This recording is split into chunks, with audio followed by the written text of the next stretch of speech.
नमस्कार। बहुत सुंदर से प्यारा सा जनेऊ के गीत लेके आइल बन जा। फूफा जी रुसल बड़न, फुआ कैसे अवस भतीजा के जनेऊ में गाना सुनी जा, बताई जा कैसन लागल।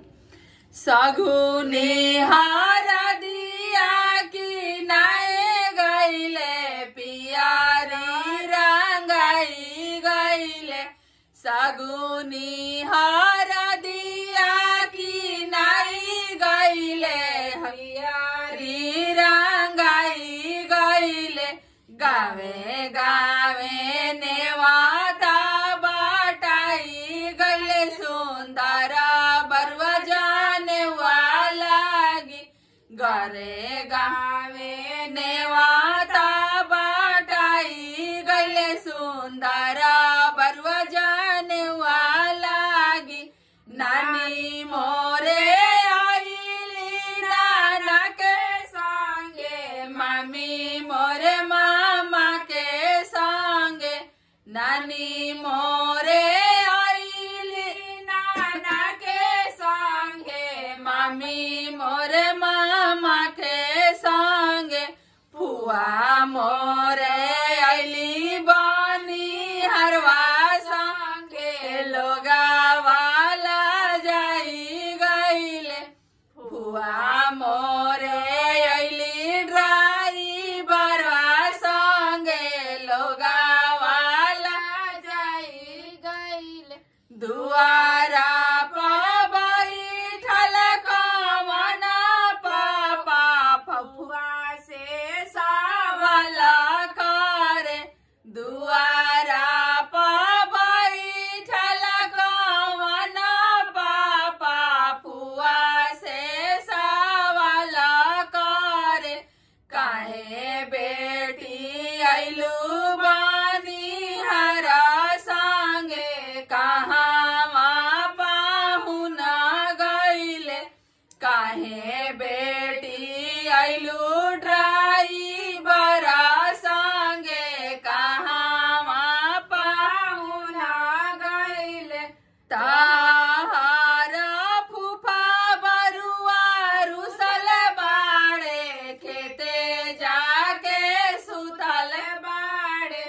ताहार फूफा बरुआ रुसल बाड़े, खेते जाके सुतल बाड़े।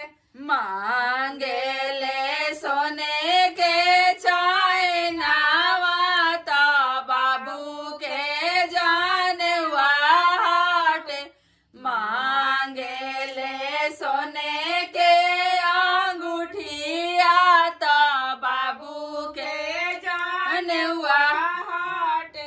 एही लागी आईनी बानी हरा संगे, उनु का के छोड़ी आईनी। एही खातिर आईनी ड्राइवर संगे, उनु का के छोड़ी आईनी। से सुनी खुशा होलिया बना भाभी, भले ननद के लाइली। से सुना खुशा भैलिया बना भाभी, भले ननद बनिहारे आईली। ले ननद आईली बनिहारा संगे, नेगा सब बची गईले। भले ननद आईली ड्राइवर संगे, नेगा सब बची गईले। सगुनी हारा दिया की नाई गईले, पियारी रंगाई गईले। गावे गावे नेवाता बाटाई गईले, बाबू के जानवा लागी। गावे गावे नेवाता बाटाई गईले, बाबू के जानवा लागी। धन्यवाद। जे पहला बार हमनी के देखा था, हमनी के गीत के पसंद कर था, तो हमनी के चैनल के सब्सक्राइब भी कर लीजा, वीडियो को लाइक करी जा और शेयर भी करी जा। धन्यवाद।